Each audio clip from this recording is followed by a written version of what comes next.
જય સ્વામિનારાયણ. આપણે વાણિજ્ય વ્યવસ્થા ધોરણ 12 Gujarati medium by Yogesh sir, lesson number 3. આપણે પહેલો પ્રશ્ન આપણે ભણી ગયેલા આયોજનનો અર્થ આપી આયોજનના લક્ષણ જણાવો. મેં દરેકને શરૂઆતમાં તમને કીધું કે આ પાઠમાંથી તમને એક પ્રશ્ન 5 માર્કનો 110% આવશે.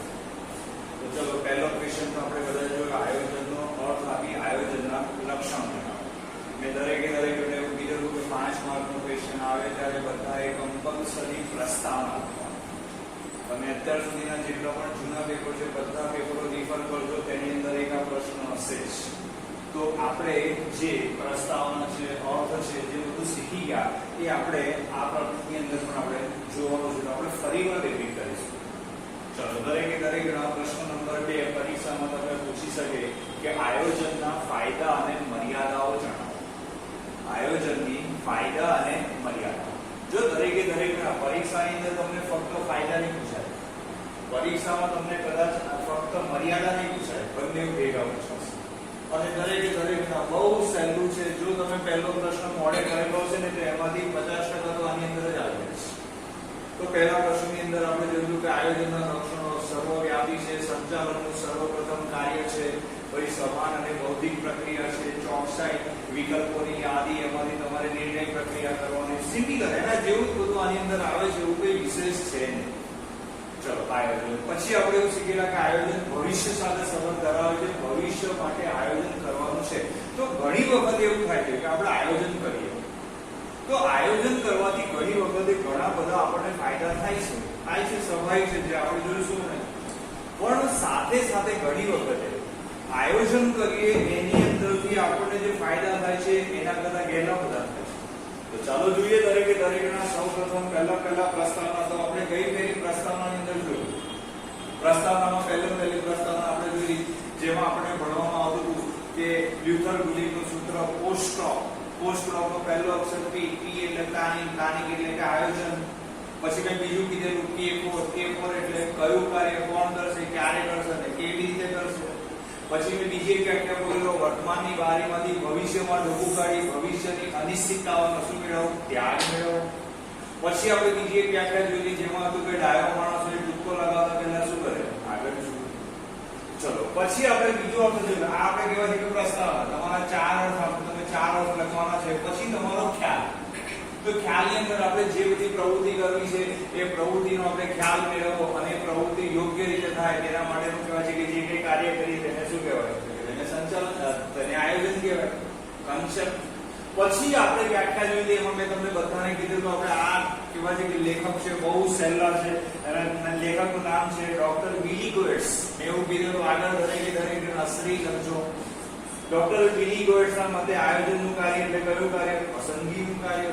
તમારી પાસે જુદા જુદા વિકલ્પ છે, વિકલ્પોમાંથી તમારે એક શ્રેષ્ઠ વિકલ્પ પસંદ કરો એટલે તેને શું કહેવાય, આયોજનનું કાર્ય. બીજા હતા ડોક્ટર જ્યોર્જ આર ટેરી. તમને આપણે તો કહું છું, બાકી કઈ જરૂર છે નહીં. તો ચલો ગઈ ફેરી આપણે જે કરેલું એ મેથડ લખવાનું, એમાં તમારે કોઈ ચેન્જ નથી કરવાનો.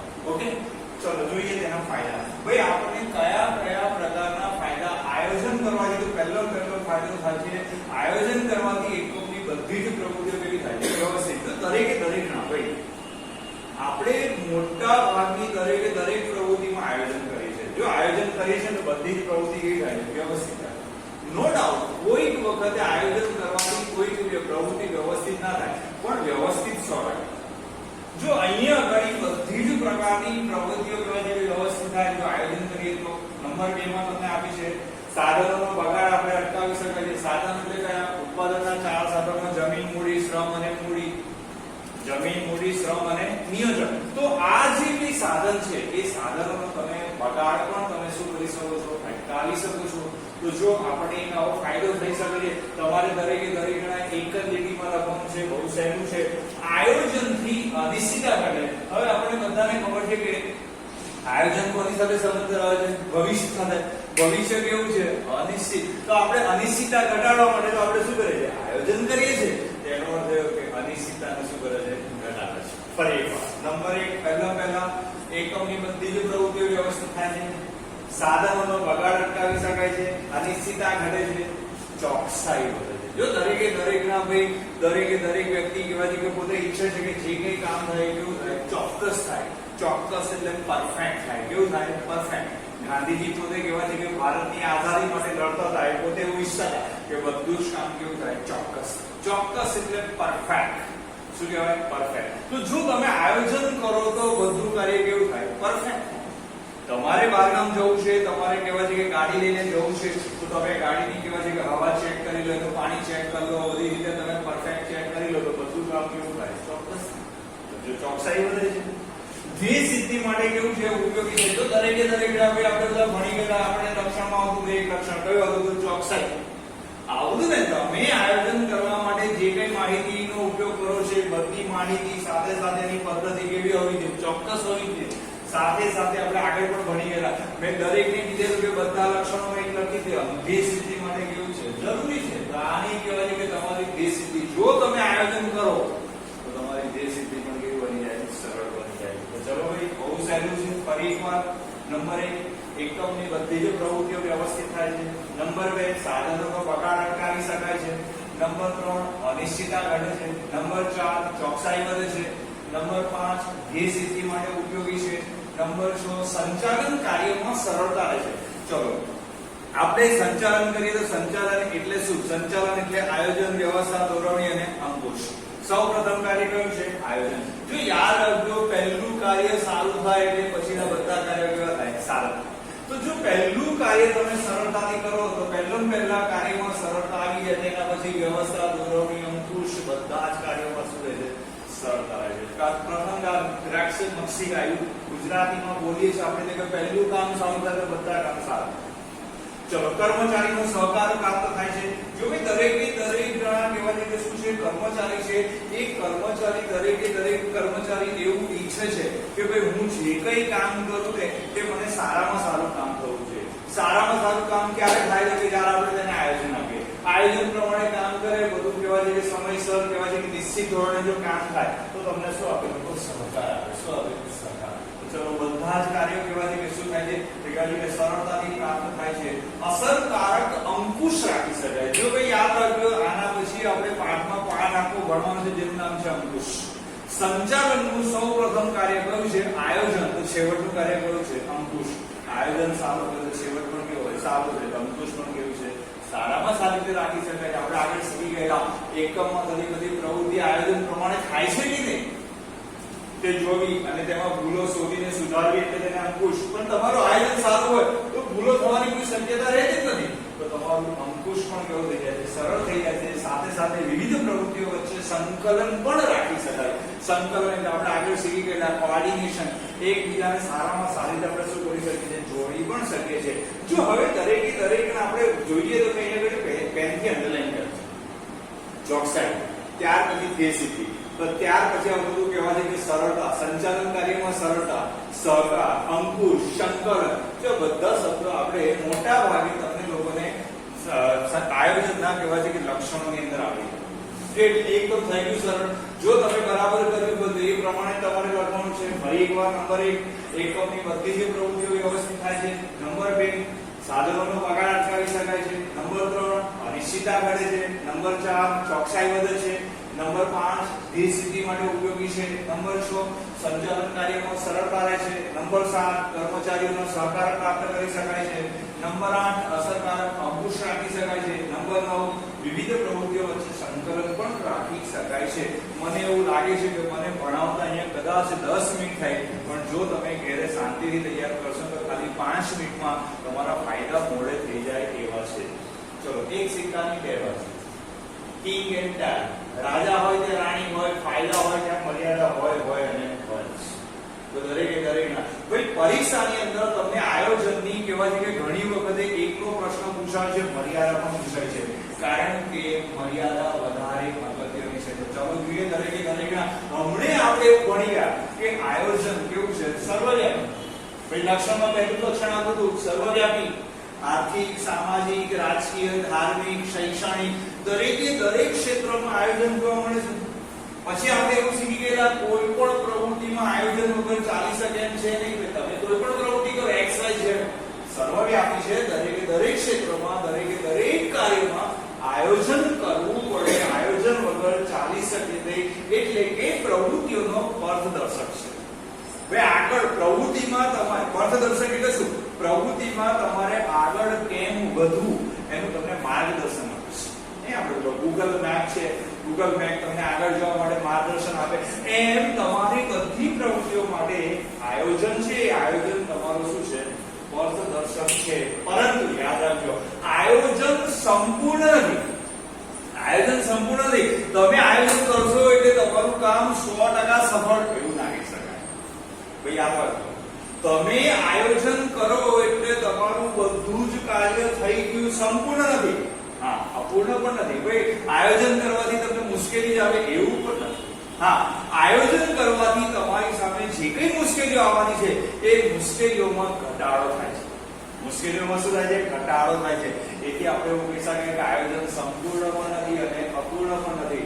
મારા જેવો કોઈ શિક્ષક હોય અને આ પ્રશ્ન તમને આગળ મૂકી દે બોર્ડની અંદર 5 માર્કમાં, આયોજન સંપૂર્ણ નથી પરંતુ અપૂર્ણ પણ નથી, તો મર્યાદાઓ લખવાની. ભાઈ શું લખવાની? મર્યાદા. તો ચાલો દરેકે દરેકના પહેલી કહેવાય છે કે ભાવિની અનિશ્ચિતતા. ભાઈ બધાને ખબર છે ભાવિ એટલે ભવિષ્ય. ભવિષ્ય કેવું છે? અનિશ્ચિત છે. આપણે જેટલા પણ બેઠા છે કોઈને ખબર હતી કે કોવિડ-19 આવશે, કોરોના વાયરસ આવશે? અનિશ્ચિતતા. ક્યારે જશે? કોઈને ખબર નથી. અનિશ્ચિતતા. કેમ? ભાવિ હંમેશા ભવિષ્ય અનિશ્ચિત હોય છે, કારણ કે પાયાની અંદર શું છે? પૂર્વધારણા કે પૂર્વાનુમાન હોય છે. હવે આપણે દાખલા તરીકે કોઈ પણ આયોજન કરીએ તો આયોજન કરવાની અંદર આપણે ધારણા કરીએ છીએ કે ભાઈ નેક્સ્ટ યર આ પ્રમાણે થશે, ધારણા કરીએ છીએ. પૂર્વાનુમાન અનિવાર્ય. આપણે લક્ષણમાં પણ આવતું આપણે પૂર્વાનુમાન અનિવાર્ય છે. અને દરેક ધારણા કે પૂર્વાનુમાન કોની સાથે સંબંધ ધરાવે છે? ભવિષ્ય. અને ભવિષ્ય કેવું છે? અનિશ્ચિત છે. એટલે તમારું ભાવિ પણ કેવું છે? અનિશ્ચિત છે. ભાઈ નિશ્ચિત નથી. મેં 11મા ધોરણમાં બધાને શીખવાડ્યું. જો પેલું વાક્ય ફરીવાર બોલું છું, આપણે ભણી ગયેલા ઇન્સ્યોરન્સ. ઇન્સ્યોરન્સ એટલે વીમો. દરેક વ્યક્તિનું મૃત્યુ નિશ્ચિત છે એવું કીધેલું. ભાઈ બધા મરી જવાના છે, બધાનું મૃત્યુ નિશ્ચિત છે, પણ તેનો સમય કેવો છે? અનિશ્ચિત છે. ભાવિ અનિશ્ચિત છે. કોઈને ખબર નથી. એમ અહીંયા ગાડી પણ તમે આયોજન માટે નહીં, દરેક વ્યક્તિ ભાઈ કહેવાય છે કે મારે સારું જીવવું છે, હું મોટું મકાન બનાવું, મોટું મકાન રાજ રચી દઉં, આ તે ફરવાનું ઠીકણું બનાવું ને, હું સારી રીતે જીવી શકું, પડે તો તે બનાવે લીધી શું થઈ જાય? ભાઈ અનિશ્ચિતતા છે. કેમ? આપણે ગમે એવી ધારણા કરીએ, તમે ગમે એવું પૂર્વાનુમાન કરો, પણ ભવિષ્ય કેવું છે? અનિશ્ચિત. ચલો પહેલી કહેવાય છે કે તમારી ખામી. તમે ગમે એટલું સારામાં સારું આયોજન કરો, એટલે અહીંયા કીધું છે તમારું સંપૂર્ણ નથી, અપૂર્ણ પણ નથી. એવું જરૂરી નથી કે ભાઈ આ પ્રમાણે કહેવાય છે કે તમને નુકસાન જશે, કાંઈ પણ કરો ને પણ જાય. કેમ? નિશ્ચિતતા. ચલો પહેલા ભાવિની અનિશ્ચિતતા, ખર્ચાળ પ્રક્રિયા. હવે તમે તમારા એકમમાં તમે આયોજન કરવા માંગો છો. હવે આયોજન કરવું હોય તો તમારે જુદા શું કરવા પડે? તેના નિષ્ણાંતો હોય. એ નિષ્ણાંતો તમારે શું કરવા પડે? રોકવા પડે. હવે જેમ તમે નિષ્ણાંતો રોકો તેમ એ નિષ્ણાંતો મફત કામ ના કરે. એ લોકોની ફી હોય, અને ફી કેવી હોય? એટલે કે ઓછી ફી. એટલે એનો અર્થ એવો કે તમારે કહેવાય છે કે શું છે? ખર્ચાળ. બહુ મોટા ખર્ચા નથી. સાથે તમારે આયોજન કરવાની અંદર સમય, શક્તિ અને નાણાંનો પણ શું થાય છે? વ્યય થાય. ભાઈ પુષ્કળ પ્રમાણમાં કહેવાય છે કે બગડે છે. તેથી આપણે એવું કહી શકાય કે આયોજન એ તમારી ખર્ચાળ પ્રક્રિયા છે. બધાને ખ્યાલ છે કે ઇલેક્શન આવે છે.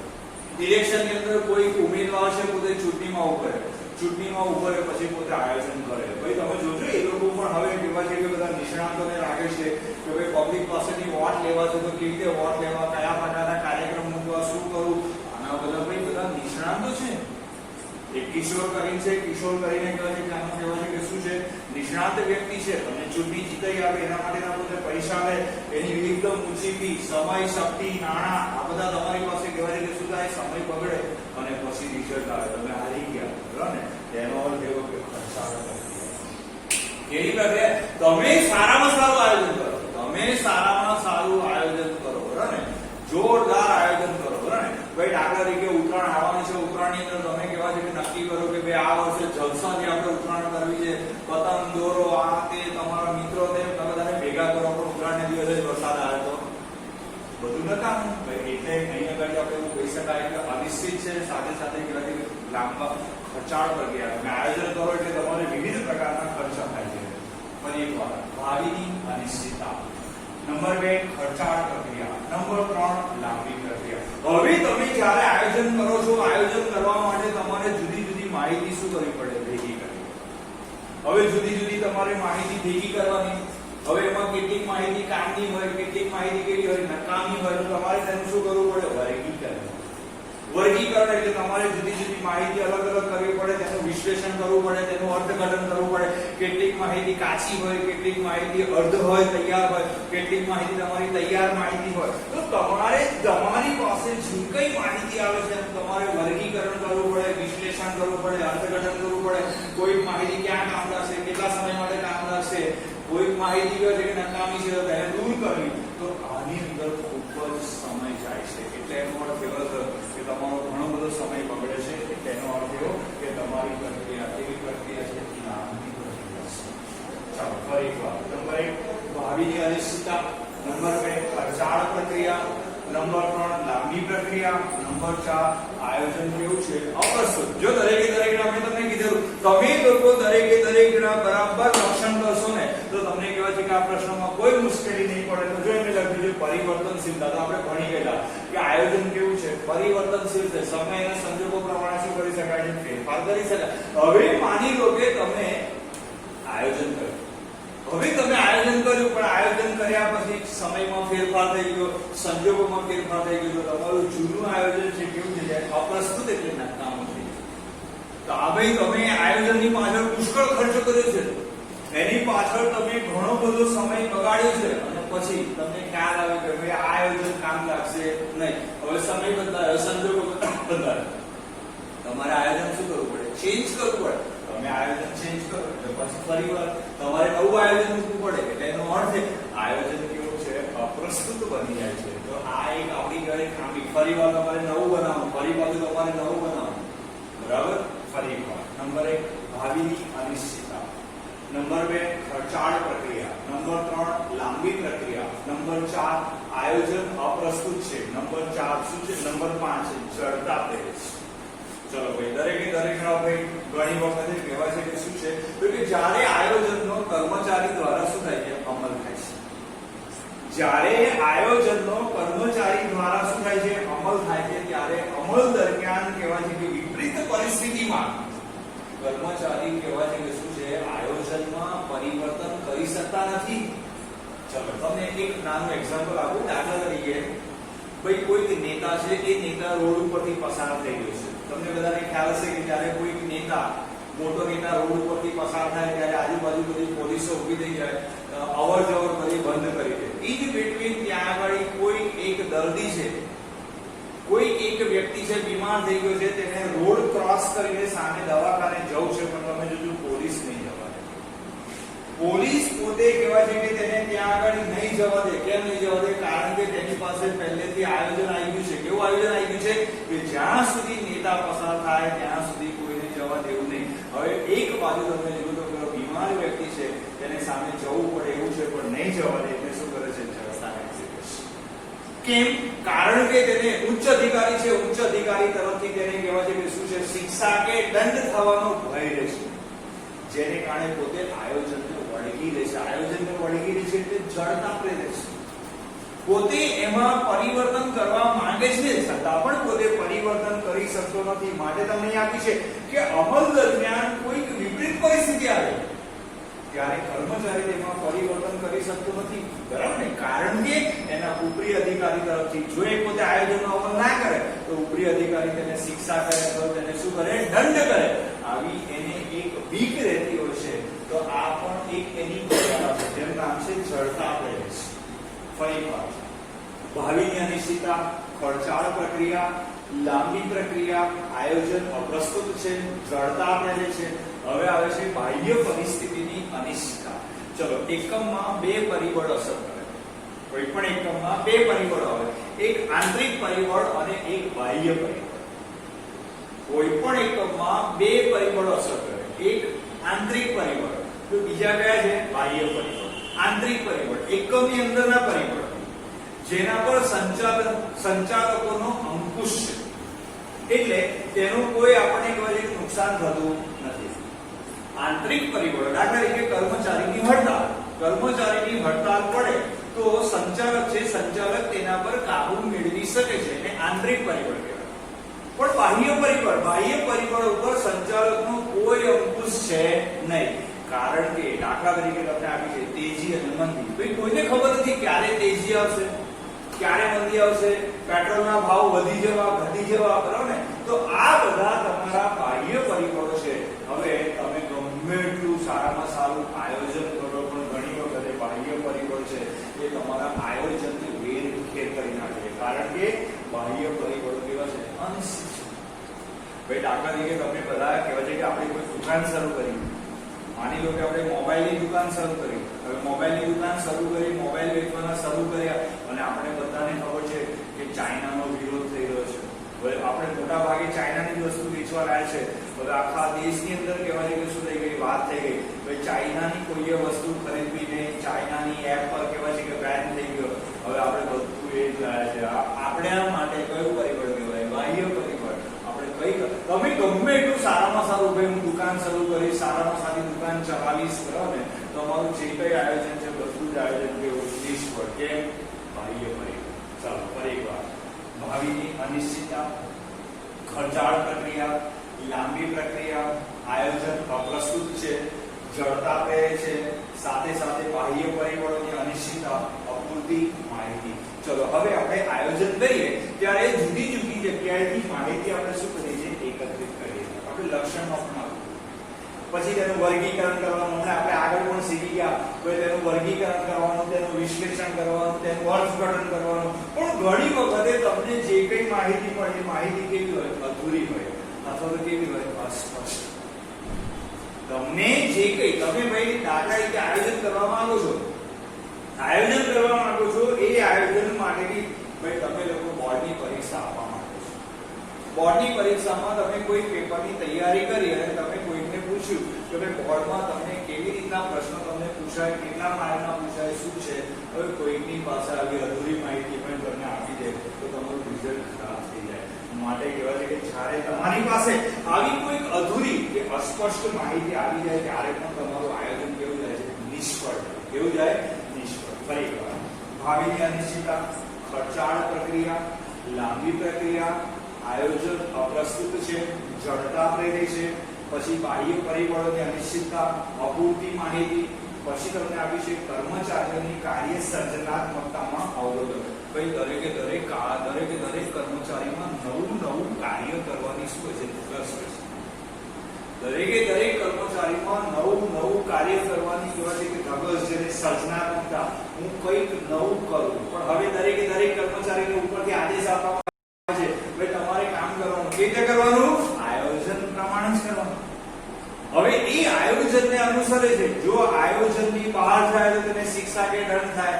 માટે એને ખબર છે કે આયોજનમાં ભૂલ છે, છતાં પણ એ ભૂલ સુધારી શકતો નથી. કારણ કે તેને આયોજન પ્રમાણે જ ચાલવું પડે છે. જેથી ઘણી વખતે પોતાની કહેવાય છે કે શું છે? સર્જનાત્મકતા છે. એ સર્જનાત્મકતા પણ પોતે કહેવાય છે કે શું છે? આપી શકતો નથી. તો ચલો કર્મચારીની કાર્ય સર્જનાત્મકતા પણ કેવી જાય? ઘટી જાય છે. પછી પોતે કહેવાય છે કે નક્કી જ કરે છે કે ભાઈ મારે આ જ પ્રકારે કાર્ય કરવાનું છે, એ પ્રકારનું જ કાર્ય કર્યા કરે છે. અને ત્યાર પછી આપી છે તમને પદ્ધતિઓનો ખામીયુક્ત ઉપયોગ. ભાઈ તમે આયોજન કરો તો આયોજન કરતી વખતે આપણે બે પ્રકારની પદ્ધતિનો ઉપયોગ કરીએ છીએ, આંકડાકીય પદ્ધતિ અને ગાણિતિક પદ્ધતિ. પણ એનો ઉપયોગ કરીએ છીએ પણ એ પદ્ધતિ જ કેવી હોય? ખામીવાળી. ને આપણે ગણિતમાં દાખલા કરીએ છીએ ને, ગણિતમાં દાખલા કરીને તમારું સૂત્ર છે એ ખોટું હોય તો તમે ગમે એટલો પ્રયત્ન કરો કે તમારો જવાબ આવે નહીં. એમ અહીંયા આગળ આયોજન માટે તમે ગમે એટલી કરે છે કે શું કરો? સારામાં સારી પદ્ધતિનો ઉપયોગ કરો. પણ પદ્ધતિમાં શું હોય? ખામી હોય. તો પદ્ધતિઓનો ખામીયુક્ત ઉપયોગ કરીએ તો પણ કહેવાય છે કે આપણે ઈચ્છિત પરિણામ પ્રાપ્ત કરી શકતા નથી. તો આવી ઘણી બધી મર્યાદા સાથે તમને આગળ આપી છે. કહેવાય છે કે ટેકનોલોજીમાં શું થાય? ફેરફાર થાય. ભાઈ બધાને ખ્યાલ છે કે અત્યારનો યુગ છે ટેકનોલોજીનો યુગ છે. હવે તમે કોઈ આયોજન કર્યું પણ એ આયોજનની અંદર કહેવાય છે કે ટેકનોલોજી છે, ટેકનોલોજીનો જે ઉપયોગ કરીએ છીએ એ ટેકનોલોજી બદલાઈ ગઈ છે. અત્યારે જો કોમ્પ્યુટર અને મોબાઈલ એ નવી ટેકનોલોજી આવતી જ જાય છે. હવે તમે આયોજન કર્યું જૂની ટેકનોલોજી પ્રમાણે આયોજન કર્યું તો તમારું આયોજન નિષ્ફળ. આયોજન કાળના પૂર્વગ્રહ. જો જો હવે તમને આપી છે જે કઈ આયોજન કરે છે પૂર્વગ્રહ, હવે ઘણા બધાના મગજની અંદર કેટલીક બાબતો ફીટ હોય છે કે ભાઈ આ પ્રકારનું કાર્ય કરવું જ નહીં, આ પ્રકારનું કાર્ય સક્સેસ થાય જ નહીં, આવા પૂર્વગ્રહ હોય, આ પ્રમાણેનું કાર્ય બને જ નહીં અને પૂર્વગ્રહ કહેવાય. ભાઈ આ વ્યક્તિ કામ કરી શકશે જ નહીં, એના મનમાં આવું કંઈક ગંઠાઈ ગયું હોય એને પૂર્વગ્રહ કહેવાય. ત્યારે પણ કહેવાય છે કે તમારું આયોજન નિષ્ફળ જાય છે. હકીકતોની અવગણના, ભાઈ ઘણી વખત બધાને ખ્યાલ છે અત્યારે કોવિડ-19 ની કોઈ દવા નથી, એની એક જ દવા છે કે આપણા કહેવાય છે કે શરીરમાં ઇમ્યુનિટી વધારવાની અને સાથે સાથે કહેવાય છે કે સોશિયલ ડિસ્ટન્સ ડાયટ કહેવાય છે કે શું છે, કહેવાય છે કે જવાબ, બીજો કોઈ જવાબ જ નથી. તો આને હકીકત કહેવાય. ઘણા બધા કે ના યાર આવું કોઈ હોય નહીં, બરાબર, એની અવગણના કરે, બરાબર. તો પ્રશ્ન ઉભા થાય અને છેલ્લે આપી છે નેતાગીરીના પ્રશ્નો.